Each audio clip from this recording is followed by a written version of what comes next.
How's it going, guys? My name is Zach with the Movie Castle, and today we're going to be taking a look at Shudder. This is number 3 from April 2022, and for those of you who are unfamiliar with the magazine, this is black and white anthology-styled horror comics, also very, very classic. As you can see on the front of this one, we have a very nice picture of the mummy. You get lots of the classic monsters, it's not always, but also whenever they do the classic monsters, they usually take a good step to reinvent them and do something special, and overall, a really fun, classically styled horror comic. If you guys are familiar with the Creeps, that was this magazine before they changed their name to Shudder. Anyway, let's go ahead and take a closer look at this cover. I really do like this, blood red, kind of brownish cover here. So there's the Shudder logo, and there's the guy reaching his hand up as the mummy comes out of the tomb. I gotta love a good classic monster illustration. And then if we open to the inside, we get what do they call it now? Anti-Fearsome's Fables, and gonna have to keep my finger in one place because YouTube. But Anti-Fearsome's Fables, and this time they're talking about the werewolf and, the cult origins and Greek and Norse mythology. And then they even bring up the Wolfman movie, so I really do like, them talking about the history of films as well as the creatures. And, of course, bringing it into the present, be careful about your date, ladies, he may turn into a werewolf. So that's always fun, and those will change each time. And then on the inside, we have the table of contents.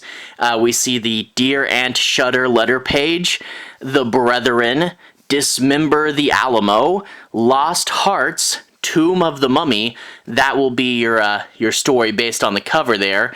The Cleaner, and BYOB. So a letters page and 1, 2, 3, 4, 5, 6 stories. And let's go ahead and take a look at the inside of the magazine. Now, I do want to say I'm not going to be doing any major spoilers. I do want to take a little bit of a look at each story, make sure you know what's in here, but I'm not going to be doing any spoilers, and I'm going to definitely be avoiding those twists, because a lot of the stories in here have twists. Just a little preview as to each one. We open up with the letter page really quick. Not going to read every letter, but my favorite story in Shudder number 1 was Exhumed Vetting. It made me feel like I was reading a pre-code comic. It's always good to see what people are doing, And then we go to the first one, and this one's called The Brethren, and it's got this really nice, fine art style here, but there's this guy, New York's going through a super long winter in the past, and this lady helps him out. He was about to starve to death, and instead, she takes him to their secret little city here. They're starving, they're running out of food like the rest of the world, and he's trying to earn his keep in this new place, but they have a special thing. If they run low on food, they pick someone to drink from the Goblet of Eternal Rest, which he's assuming is just poison, and they're putting him in the ice house because the ground's too hard to dig in.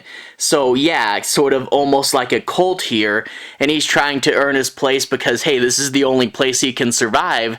But what is up with the Goblet of Eternal Rest, and what exactly is going on with all these frozen people and sort of the god they worship?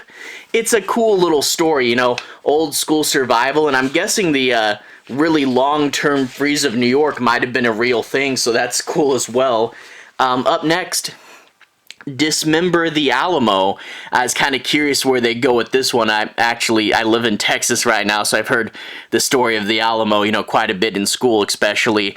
But you see the people in the Alamo, they're getting ready for the final battle there. But they realize that people have been disappearing lately.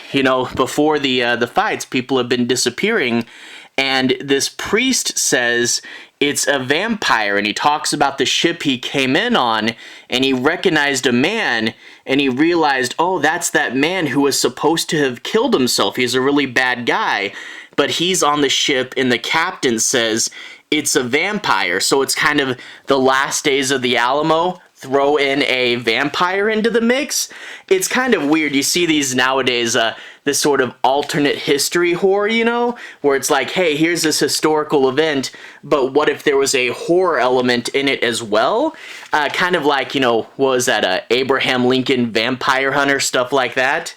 So yeah, always a fun sort of alternate American history, you know. After that, we have a story, Lost Hearts by M.R. James. This is the Aunt Shudder's decrepit classic. I really do like that when this became Shudder. They kept the classic horror. That's always fun. But it's about this kid who goes to live with his uncle after his parents died. And there was 2 previous kids that the uncle had adopted, and both of them disappeared after only a couple weeks in the mansion.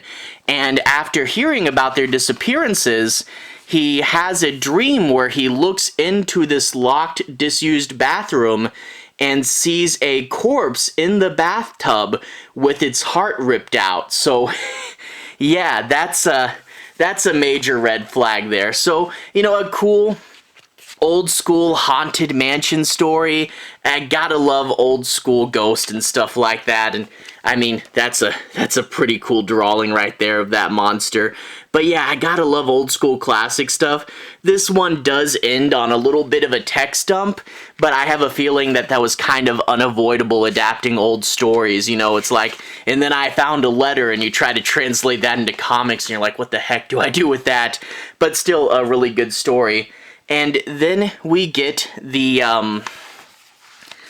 Tomb of the Mummy, and we see off to the side here is the cover of the magazine, but that's actually a movie poster, and you get to meet our 2 main characters, the director and this consultant who is Egyptian and very religious, and the film hired him to be a sort of consultant on Egyptology, and he really doesn't like to be there. He thinks it's kind of disgraceful, but the studio's donating to his university, so he has to tag along.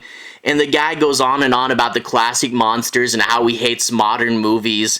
And then we find out that he's actually got an old monster prop from one of the old movies, and it's a mummy that was used way back in time on an actual film set, and he says, I want to use this again, and this was actually a real mummy that the studio bought from Egypt back when these things weren't looked over as well, and that's really going to tick this guy off. But you find out the director is quite demanding, and he's going to send people over the edge, and this guy has to calculate how is he going to get his revenge. There's also this panel here of the actor that they've got to play the mummy, and they're doing the makeup and stuff, so that's pretty cool. But yeah, every now and then the Creeps does a movie set story, and I do always like it. I really am interested in making movies, so I like to see these ones that take place on movie sets, and I do like that they reinvented the cover of the magazine as an actual poster within the world of the story, so that was pretty cool right there. Anyway, moving along to the next one, which is called The Cleaner. The Cleaner, you get this guy, he works for the mob disposing bodies, and you get Aunt Shudder there dressed up like a janitor. These 2 mob goons bring him a body, and he realizes it's the body of the governor, a pretty high-profile target, and we get a little bit of this guy's past. You see how he can dispose of bodies is he's actually a vampire, so he's pretty used to disposing of bodies, and he's taken this job to get some blood. But the gangster guy goes, hey, this our cleaner knows we killed the mayor. It might be time to cut ties with him to make sure he doesn't rat us out. So he unwittingly goes to war on a vampire, thinking it's going to be an easy target. So I really did like this vampire versus gangster story. I thought that was a pretty fun twist in the way the vampire has to go about winning the war, you know, is pretty methodical. And I thought this was a really fun story. Definitely one of the better ones in this issue. I really did like it. You know, vampires versus street thugs. I thought that was pretty fun. Anyway, I think the next one's the last one already. These things always go by pretty fast, and I'm always like, wow, I'm at the end already? How did I get here so quick? But here's a truck driver in a story called Byob, and he's looking on his phone while driving and seeing horrific crime scene photos.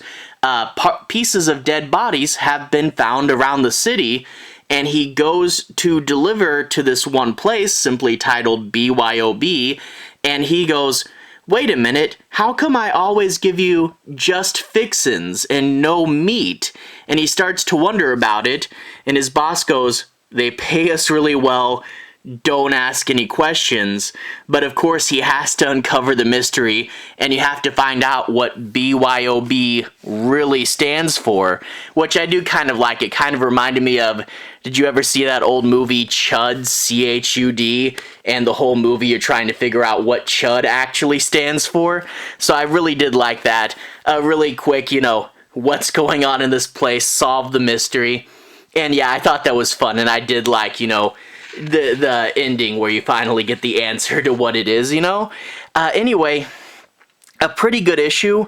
What is that, a mummy and 2 vampire stories, and some pretty crazy twist endings here.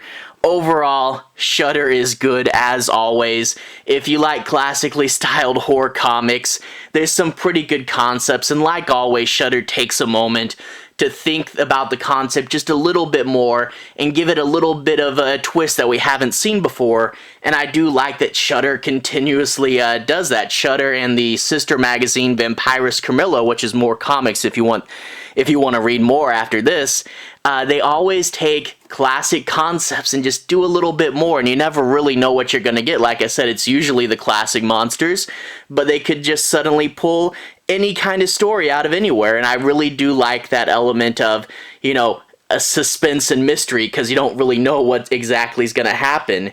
But anyway, Shudder 3, great as always, and I really do love this cover, so definitely would recommend it, and I can't wait till the next Carmilla and Shudder 4 as well. Anyway, to everyone who's watched so far, thank you for watching.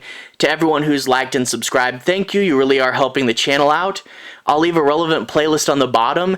This should be my Creeps / Carmilla / Shudder playlist if you want to see me talk about a bunch more of these magazines. I think this playlist is actually getting pretty long.